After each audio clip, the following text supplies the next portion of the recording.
407 years ago, our fathers brought forth on this continent a new nation, conceived in liberty and dedicated to the proposition that all men are created equal.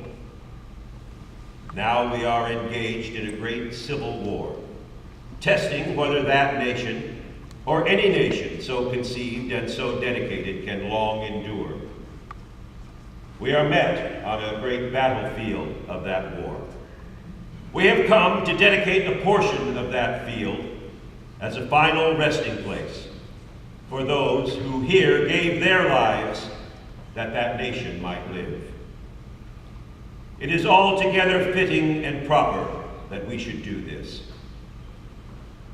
But in a larger sense, we cannot dedicate.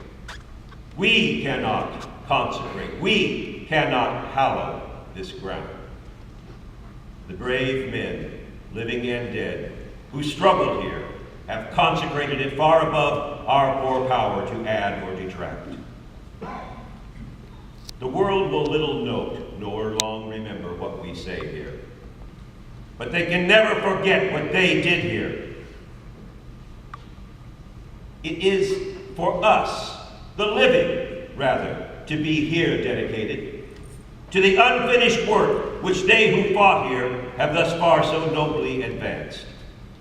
It is rather for us to be here dedicated to the great task remaining before us, that from these honored dead we shall take an increased devotion to that cause for which they gave the last full measure of devotion.